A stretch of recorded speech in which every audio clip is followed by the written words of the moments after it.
I had just been promoted to VP, had all the amazing benefits, and here I've got 2 young children to support and with everything that comes with that. But I was like, I can't be all things to all people, and I'm gonna figure this out. And it's so crazy that like the universe kind of shows up for you if you believe enough in yourself.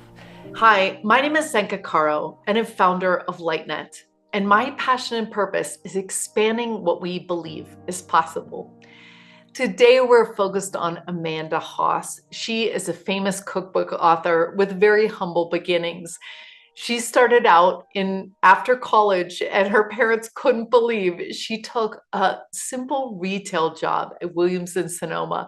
And they thought, wow, we spent all this money on college and this is what you're doing. But she said that it was the perfect place to start. And in that, it unfolded into her dream job. She became manager of the test kitchen at Williams Sonoma and later the director of Culinary. So big dreams come true. And then she said, I'm going to quit all this, leave my fancy job and return home to spend more time with my kids and branch out on her own. And she had some struggles with that, but she said her latest cookbook is her favorite cookbook, and it just keeps getting better. So she's always listened to her gut. Does it have to do with food? Does this feel good and feel right? And she lands on her feet. Amanda, what is your purpose and passion? Feeding people. I want to say cooking, but it's really feeding others. It's funny when you think about things that just bring you so much joy, and I always loved to eat. I mean, from the time I could talk, I was always talking about food, but it was interesting that I just took to cooking. And in high school and college, I really took to cooking. And then I realized that no matter who you're cooking for, they appreciate it and you can show love through it. And so whether it was somebody that I knew or, a member of my family or someone in the community, it just became this thing that gave me such a good feeling. And even now, like whether I'm cooking for my kids and it's a 5-minute situation, or I go volunteer and I cook for kids doing something around a charity organization, like it is in my heart and soul. It's just the thing that lights me up. Well, I think the most interesting thing is that I started in a job that everybody thought I was crazy to take because it didn't pay anything, and I always had this connection to food, and I wanted to move to San Francisco. And I lived in Arizona, and I just kept telling my family, I'm moving to San Francisco. And a week before college graduation, Williams Sonoma came to campus and interviewed, and they said, yeah, if we hire you, it'll be for a training program for like no money, and you'll start in our retail stores. And I was like, I don't care, it's gonna get me to San Francisco. So they called, but like no cell phones. A week later, I get a phone call saying, come to San Francisco. My parents were like, what are you doing? You're going to work in a retail store? But it turned out to be the most amazing training. I learned about all of the products. I learned how to like choose knives and cookware. I'm laughing because I talk to people about these things all the time now, and I represent so many of those brands, but it reinforced my desire to cook for a living too. I was talking about these things and was so passionate with customers about it. So it really actually was phenomenal training. And from a business standpoint too, I was running a $2.5 million store at age 22, and it was fantastic. So that thing that everybody thought was a bad idea for me was actually the best place to start. And everything I did from there, like every time I said yes to something, I just kept saying, is it around food? Does it feel like the right decision for me? And every single step I took has helped lead to where I am today. When I started in the stores, my parents were like, we're confused because you don't have to have a degree to do what you're doing. But I was like, I just want to learn how to run this business. But then I was able to transfer over to their corporate office and do store openings. So that was when they were opening like 30 stores a year. So I was the kind of the project manager from the corporate side for that. So I learned a ton with that. And then I kind of like, my job was taking me farther away from it as I moved up the ranks, but I decided I wanted to go to cooking school. So I walked away after 7 years and went to cooking school for 6 months. And then just by saying, every time I said yes, my I was asked to do for my externship, just test recipes for a cookbook for the owner of the cooking school. And it was 200 recipes in 6 weeks. It was just completely insane. But that led to her calling someone, Marion Cunningham, who was a really well-known food writer and cook. And she gave me a job on her last cookbook. And then it was just like word of mouth and word of mouth. So then I started testing recipes for books. And then that led to working with a chef and writing his book. And then the publishers, he gave me so much credit and said she did all the work. I got my first cookbook contract. And so it's so funny. Everything just kept going. And then after 10 years of this freelancing, Williams Sonoma kept hiring me freelance to do like cooking videos for them or work on their cookbooks. And then I went back there to become their full-time culinary director, and we built a new test kitchen, and it was amazing. So when I walked back in that building 10 years after I'd left, I was like, oh my gosh, every choice I've made has led me back to this incredible job. So I've gone on now to start my own business, and because writing cookbooks and having a family and commuting and doing everything as the culinary director was, is really too much to manage. But that opportunity gave me the opportunity now to work with brands on my own that I'd worked with through Williams Sonoma, or discover other ones, or people who saw my videos will, cold call me and say, hey, do you want to work together? So it's amazing to me that it never felt calculated, right? I just kept saying yes to the things that felt right to me, truly on a gut level. I think that it's super scary to have the courage to always follow it. And, I hit a couple times where I was making really decent money, great benefits and things like that, but it no longer felt like the right thing to do. So even when it was like I was going to quit to go to cooking school, I'd just been promoted, and everyone was like, this is amazing. But to kind of return to that, but this isn't part of what I really want to do, or didn't feel like it was really calling to me as I was moving up the ranks. So I think the biggest challenges have been just knowing when you have to trust your gut.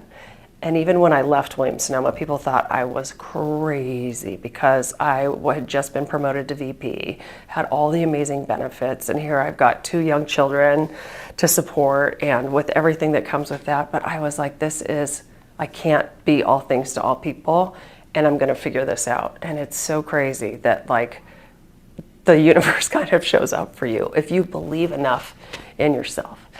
And I think that's the thing. I've never had like a big ego around what I do, but I do believe we all show up as ourselves, and no one is like me, no one is like you, no one can do it exactly like I do. So I don't really worry about competition in what I do, right? So I was like, I have another friend named Amanda, and she's in cooking and she's amazing, but people thought we were hilarious because she worked for me in the test kitchen. I'm like, she's not my competition. She does it her way, I do it mine. And so I've always been able to understand that I'm not competing against anybody except myself. And that's really helped give me the courage to be like, if somebody's hiring me, it's because they want me, right? And whatever that is.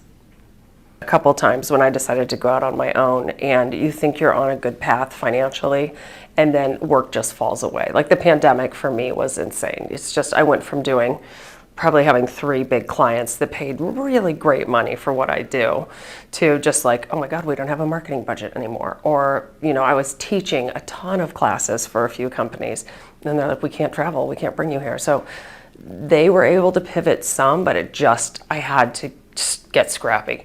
And I just had to say, there's got to be a way. And so it's funny, I'm like, I don't know if it's a blessing or a curse that when the going gets tough, I'm like, I'm just gonna figure it out. So I really couldn't, I always say to people, like, you're crazy. I'm like, I'll write another cookbook. Like cookbooks don't pay the bills forever, but it's like a nice chunk of money to get you through a period. And so I just make it so, right? So I've found a way to be like, then I'll do a book project, or I launched this online cooking school during the pandemic because I was like, well, people still want to learn how to cook. We can't do it here, we can't do it there. So what if we do it this way? And it totally came through for me when I needed it, and we all got something out of it, So I struggle when sometimes you're like, whoa, what have I done? It's scary to not have that safe job. But if you can kind of stay out of the panic and the fear mode, things usually work out okay. I forget that the thing I probably enjoy the most about it is how you can affect other people through it. And so I always try to tell people when I'm teaching, like, we're just cooking, right? We're not saving lives, we're not doing anything. But at the same time, when you either bring somebody a meal, you serve someone a meal, or you teach someone how to cook, it is just such a joyful thing. Like, everybody loves food and to talk about food or to be given that gift, right? So I get so much satisfaction out of people finding joy in what I do. And the fact that I just totally love doing it, whether I'm by myself in my kitchen, like I cook by myself all the time, in silence usually. I'm just in my own little world. Or when I go out and I'm more public facing and I do it, I just get so much from, I know it's my purpose because I just light up when other people light up from it, right? People appreciate it so much, so much. I have a son who's 20 and a son who's 17, and they laugh at me because they're like, Mom, you sound like a broken record. But I feel like if I had just followed what I wanted to do from the beginning, I would have just probably landed in this sooner, right? Like I kept trying to think like, oh, I've got to do this, I've got to have this certain career. And I'm always saying, if you are locked into something that lights you up at a young age, pursue it. Try it. And the whole idea of the money will follow, I really do believe that. And I think if you feel like you wake up every day with purpose, you're going to figure out how to make a living. So my kids just laugh so hard. They're like, we know you want us to follow our hearts, but I think there's something to be said for it. And to not be afraid to try something that maybe isn't so mainstream, right? Like if you really love to, my friend's son, I remember he could draw from the time he was this big, and it was a family who's always sports oriented and doing all these things. He's an architect now, right? But like from this big, he was dialed into what he loved. And so I'm always trying to tell my kids, first of all, you don't have to have it figured out at 20 or whatever age you're supposed to be, and try some things. And it might take a while. And you know what? It's okay to change your mind too. It's okay to pursue something and be like, I love this. My career's taken me like that, and I think it's my personality to change anyhow. That's just how I am, right? So I felt a lot of pressure at that age to have it all figured out at 22 out of college, and I had no idea what I wanted to do. I think the best part about growing older is that growing older is that I'm more locked into it. Like I know it's there. And when I steer away from it, when I get away from it, my body tells me immediately, like, you are not on track anymore. So it's like I can make decisions based on my gut around this. And anytime I'm like, what's really making me happy? It always comes back to this. It comes back to kind of serving others in this way. And anytime I do something just because someone's like, oh, it's going to, pay really well, and I'm like, oh, that'll remove some burden there. It's like, I know. And so the more you listen to yourself, the easier it becomes to stay in it. So my latest book, which I don't know if you've seen yet, is called Homemade Simple. And what's the subtitle? Effortless Dishes for a Busy Life. The thing I love about this is the perfect example of just staying true to who you are, because the last two books I wrote were like very forward in the wellness space of being anti-inflammatory cooking and kind of like screaming that from the rooftops. But this is how I cook every day of my life for my family. And I was like, this is the book I was always meant to write. And it was the easiest book to write as well. The recipes just kind of fell out of me because it's just life on a daily basis. So I have a feeling this book will be the most successful too, because it's so true to who I am.